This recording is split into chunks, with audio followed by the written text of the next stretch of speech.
مرسی T V, پیغام رحمت۔ بارک اللہ فیکم شیخ محترم سے وہ سب سے پہلا ہمارا سوال ہے وہ ہم بستری کے تعلق سے ہے۔ ایک بھائی نے سوال بھیجا ہے کہ انہوں نے نہار رمضان میں روزے کی حالت میں اپنی بیوی سے وہ قریب ہو گئے، ہم بستری کر لیا انہوں نے، تو اب ان پر کیا کفارہ ہے؟ پہلی بات تو یہ ہے میاں بیوی دونوں کے لیے نصیحت ہے کہ یہ رمضان کا مہینہ ہے۔ رات میں تو اللہ نے جائز قرار دیا، لیکن دن میں بیوی سے نہیں مل سکتے۔ گناہوں سے وہ لوگ توبہ کریں۔ پھر اسی طرح روزہ اس دن کا ٹوٹ گیا ان کا، پھر اسی طرح باقی دن کھائے پیے بغیر رکنا پڑے گا ان کو، کھانا پینا نہیں ہے۔ پھر اسی طرح اس دن کے روزے کی قضا بھی کرنی ہے بعد میں، اور اس کے بعد ان کو کفارہ بھی دینا پڑے گا، بھاری جرمانہ بھی ادا کرنا ہے، کفارہ مغلظہ۔ اس میں کیا ہے، ایک غلام کو آزاد کرنا، یا پھر نہ ہو تو 2 مہینے کے لگاتار روزہ رکھنا، مسلسل روزے رکھنا۔ اب اتنی بھاری مصیبت کاہے کو مول لینے کا بھائی، وہ بھی لگاتار، کیونکہ ایک دن گیپ کیا تو نہیں ہوگا، پھر سے شروع، لگاتار رکھنا پڑے گا۔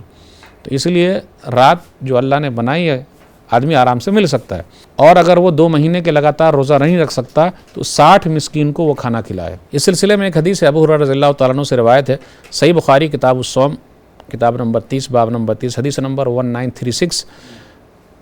ابو ہریرہ رضی اللہ تعالیٰ عنہ کہتے ہیں کہ ہم لوگ بیٹھے ہوئے تھے کہ ایک آدمی نبی صلی اللہ علیہ وسلم کے پاس آیا اور کہا، یا رسول اللہ ہلکت، اے اللہ کے رسول صلی اللہ علیہ وسلم میں تو برباد ہو گیا۔ تو نبی صلی اللہ علیہ وسلم فرمایا، ما لک، کیا ہوا؟ پھر اس کے بعد اس نے کہا، وقعت علی امرأتی وانا صائم، میں اپنی بیوی سے جمع کر لیا، مل لیا جبکہ میں روزے سے تھا۔ تو نبی صلی اللہ علیہ وسلم نے فرمایا، هل تجد رقبة تعتقها، کیا تم ایک غلام آزاد کر سکتے ہو؟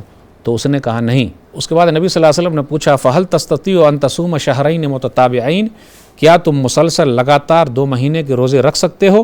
تو اس نے کہا نہیں۔ پھر اس کے بعد نبی صلی اللہ علیہ وسلم نے پوچھا، فهل تجد اطعام 60 مسکینا، کیا تم 60 مسکین کو کھانا کھلا سکتے ہو؟ تو اس نے کہا نہیں، میں یہ کام نہیں کر سکتا۔ اب تینوں چیز نہیں کر سکتے ہو۔ تھوڑی دیر بیٹھے ہوئے تھے کہ اس کے بعد نبی صلی اللہ علیہ وسلم نے پوچھا، این السائل، وہ سائل کہاں ہے جس نے یہ مسئلہ پوچھا ہے؟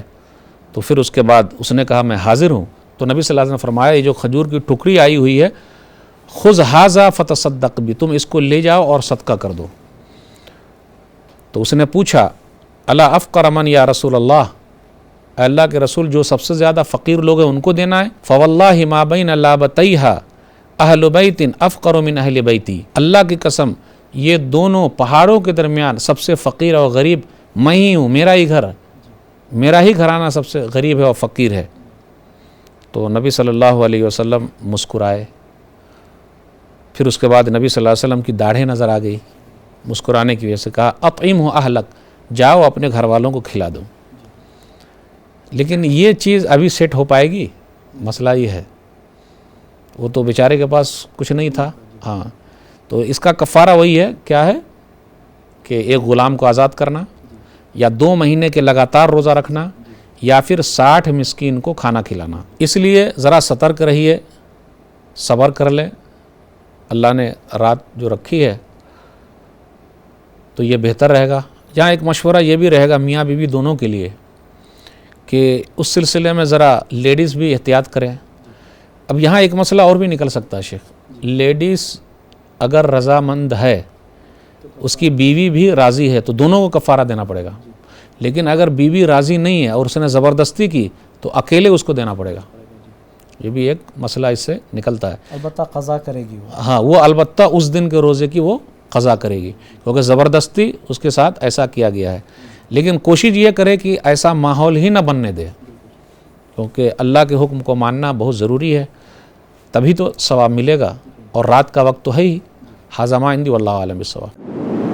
مرسی ٹی وی کے مزید ویڈیوز کے لیے ہمارے چینل کو سبسکرائب کریں اور بیل آئیکن کو کلک کرنا نہ بھولیں۔ جزاک اللہ خیر۔